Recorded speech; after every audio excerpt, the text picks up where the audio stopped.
ვჩებით სპორტის სამყაროში, უნდა ვისაუბროთ სპორტის საერთაშორისო დღეზე. ამ ნაბიჯით საერთაშორისო საზოგადოებამ აღიარა სპორტის როლი როგორც კულტურული ბარიერების მოხსნის ერთ-ერთი საუკეთესო საშუალება და ამ აქციას რა თქმა უნდა უერთდება საქართველოს სპორტისა და ახალგაზრდობის საქმეთა სამინისტროც და იმ ღონისძიებებს, რომლებიც თბილისში კონკრეტულად კუსპის მიმდებარე ტერიტორიაზე იგეგმება, გვერდება სასაუბროთ ბატონი აკაკილოდია, მინისტრის მოადგილე, დილომშვიდობის დიდი მადლობა. სტუდიაში მობრძანებისთვის პირველ რიგში მინდა კითხოთ იმ სპორტული ღონისძიებების შესახებ, რომლებიც გაიმართება თბილისში 6 აპრილს. მოგესალმებით, მივესალმები ტელემაყურებელს, დიდი მადლობა მოწვევისთვის. პირველ რიგში მინდა ერთი სასიამოვნო ინფორმაციით დავიწყო.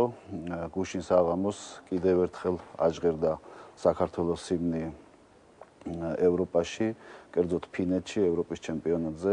ქართველმა ფალავანმა ევროპის ჩემპიონის ტიტული მოიპოვა. ვლადიმერ ხინჩეგაშვილზე მაქვს საუბარი და მინდა მას მიულოცო ეს წარმატება, მთელს ქართულ გულშემატკივარს მიულოცო და შემდგომი წარმატებები უსურვო.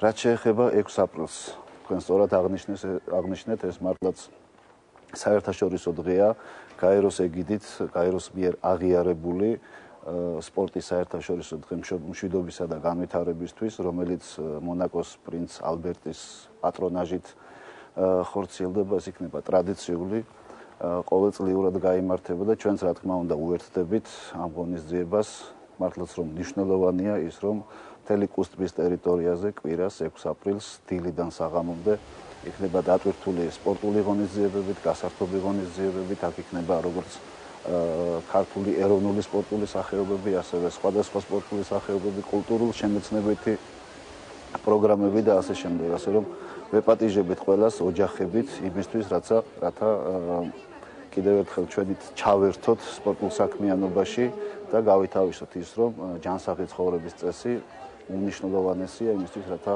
ჩვენ მყავდეს ჯანსაღი თაობა, ვიცხოვროთ ჯანმრთელად, რათა ეს იძლევა საშუალებას უფრო მეტი ენერგია ჩავდოთ ჩვენს სხვა საქმიანობებშიც.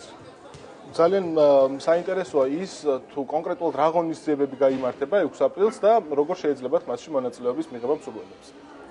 დასწრება აბსოლუტურად თავისუფალი არის, როგორც აღნიშნეთ, დილიდან საღამომდე ნებისმიერ მსურველს შეუძლია მოვიდეს და ჩაერთოს თვითონ სადოს ბედი, როგორც სპორტულ შეჯიბრებებში, ასევე კულტურულ ღონისძიებებში.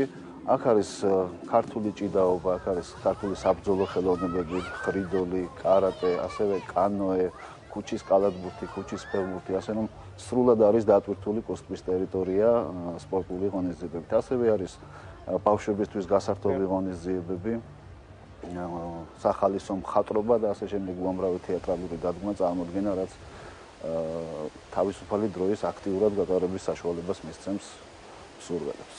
ძალიან დატვირთული გაზაფხული ელის სპორტის გულშემატკივარს, იქიდან გამომდინარე, რომ სპორტის საერთაშორისო დღე აღინიშნება 6 აპრილს და დაახლოებით ერთ თვეში შემდეგ უკვე იქნება მსოფლიო რბენა, რომელშიც ჩართული არის პრაქტიკულად ყველა სპორტული ფედერაცია და რა თქმა უნდა საქართველოს სპორტის და ახალგაზრდულ საქმეთა სამინისტროც უერთდება ამ აქციას. კონკრეტულად რა იგეგმება უკვე შემდეგ თვეს 4 მაისს, როდესაც იქნება მსოფლიო რბენა. ეს არის მართლაც უპრეცედენტო მსოფლიო მასშტაბის პროექტი სპორტის სამინისტროსა და კომპანია Red Bull-ის ერთობლივი ორგანიზებით. ჩვენ მუშაობთ იმაზე, რომ ჩავერთოთ ამ მართლაც მასშტაბურ და უპრეცედენტო პროექტში. ეს არის პროექტი, რომლის დევიზი არის ვირბინოთ მათთვის, ვისაც ეს არ შეუძლია. ღონისძიების ფარგლებში შემოსული შემოსავლების სარეგისტრაციო გადასახადი ჩაირიცხება ზურგის ტვინის სიმსივნის კვლევის ფონდში და ამით ჩვენ ვცდილობთ ჩვენი მოგზაურებული წვლილი შევიტანოთ იმ ადამიანების განკურნებაში, რომელიც დღეს პრობლემის წინაშე დგას. ზოგადად მინდა ვთქვა, რომ ეს არის ჩვენი ძირითადი პრიორიტეტი, სპორტის მასობრიობა არის სპორტისა და ახალგაზრდობის სამინისტროს განსაკუთრებული პრიორიტეტი და ეს ჩვენს მიერ ჩადებული იქნა სპორტის პოლიტიკის დოკუმენტში, რომელიც ჩვენ შევიმუშავეთ. პრაქტიკულად მინდა ვთქვა, რომ პროფესიული სპორტი არ არსებობს, თუ არ გვაქვს ჩვენ სპორტის მასობრიობა. გარდა პროფესიული სპორტისა, მასობრივ სპორტში აუცილებელია ჩართვა ნებისმიერი ასაკის ადამიანისა, გამომდინარე იქიდან, რომ ჯანსაღი ცხოვრება, ჯანმრთელობა, ენერგია იძლევა ნებისმიერ საშუალებას იმისთვის, რომ ჩვენი დადებითი ენერგია მოვახმაროთ, ასე ვთქვათ, ჩვენ სხვადასხვა ცხოვრებისეულ საქმიანობებს.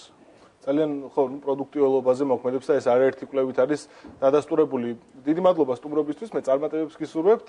ჩვენს მაყურებლებს შევახსენებთ, რომ ჩვენი სტუმარი იყო სპორტის და ახალგაზრდობის საქმეთა მინისტრის მოადგილე ბატონი აკა კილოდია. 6 აპრილს აუცილებლად შევუერთდით სპორტის საერთაშორისო დღეს კუსტის მიმდებარე ტერიტორიაზე. ვნახოთ რეკლამა, რამდენიმე წუთში დაგიბრუნდებით.